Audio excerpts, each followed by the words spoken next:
I just want to say, to date, between 70,000 to 100,000 people have been killed. 10,000 have disappeared. Countless Kashmiri women have been raped.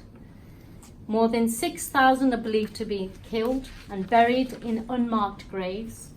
And more than 80,000 children have been orphaned in occupied Kashmir. These large-scale human rights abuses by Indian occupation forces have gone unpunished. I've direct links in Jammu Kashmir and unable to reach my family and friends. And those working outside Jammu Kashmir, they too cannot travel back to reach their families, and it's tragic. The Indian government has sent in heavy armed forces, and at present there's one soldier to every 7 people, adopting draconian slogans such as, if anyone speaks out, we will kill them or shoot them. The Indian government's announcement in revoking the state's special status enshrined in Article 370 of the Constitution and transforming the state into 2 main territories was sheer injustice, and a tactic of occupation, humiliation and ongoing genocide, and then by further launching a complete clampdown in the valley, blocking roads, imposing curfew and cutting off internet and phone connectivity. Since the 1st of August, the Indian region, which has already the most militarized zone in the world, where medical facilities have been denied, leaving people in critical states, schools closed, businesses and workers deprived of earnings, rapes of women used as weapons of war. UN recently produced 3 reports documenting the massive violations of human rights in Kashmir.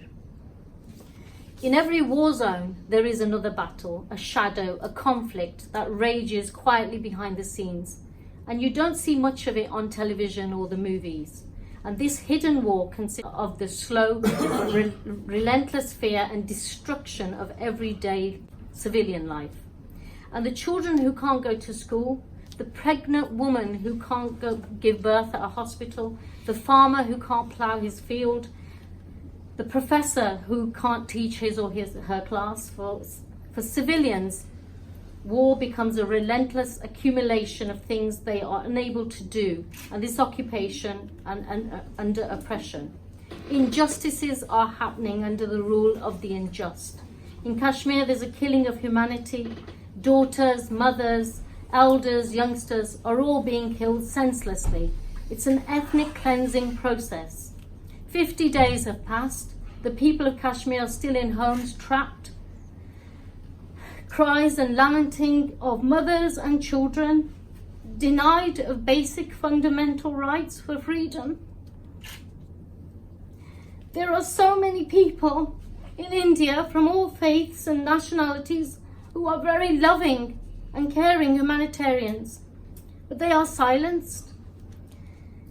Modi has destroyed the name, position and democratic image of India to the world by his unjust actions. And do we actually understand what the grand realities are happening in Kashmir today? It is critically important that we understand how everyday life is being lived. The reality is so intense that it's gone back in time. It's gone back 30 years.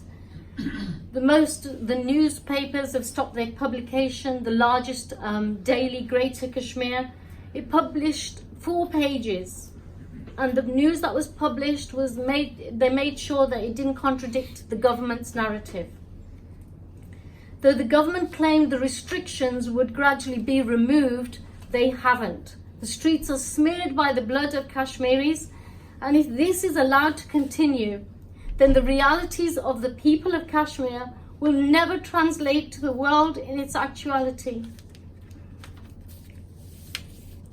India and Pakistan each have about 140 to 150 nuclear weapons. Kashmir is a ticking time bomb where a nuclear war can happen anytime. Climate scientists simulated the effects of limited regional nuclear war between 2 countries and found nuclear explosions could start firestorms, sending millions of tons of smoke into the atmosphere. which would cripple the ozone layer and cause global cooling and trigger food shortages.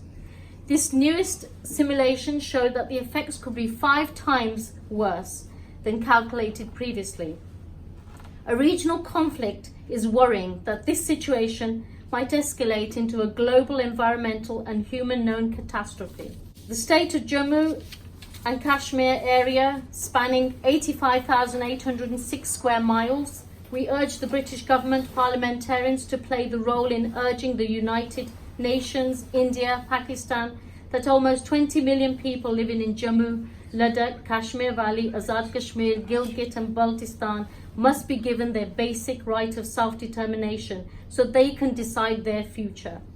As per Declaration on Granting of Independence to Colonial Countries and Peoples, adopted by General Assembly Resolution 1514 of 14 December 1960, the Clause 2 of Declaration states, as all people have the right to self-determination, by virtue of that right they freely determine their political status and freely pursue their economic, social and cultural development.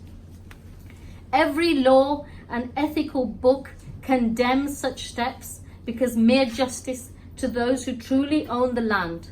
Abolishing this article has suffocated the voices of the Kashmiris by force. Their basic entitlements guaranteed by the Universal Declaration of Human Rights of freedom, security and self-determination is illegal and a threat to the world justice system, not just to the justice of over 8 million Kashmiris. Occupation is never accepted. Injustice is never accepted. Abuse is never accepted. The people of Kashmir need peace and harmony. Every moral and ethical value-based citizen must intervene and demand peace and harmony. The Conservative government has been very weak on the Kashmir issue. We've not seen anything robust or concrete, or no condemnation from Boris Johnson. The only person who has been robust and strong on the issue is Jeremy Corbyn. And I do applaud his stance and call on all Labour members and activists, MPs, councillors and peers to please raise your voice and pressurise our government to take a firm stance against Modi's right-wing government. We have to do this for the sake of peace and security in Kashmir and for the rest of the world. Thank you.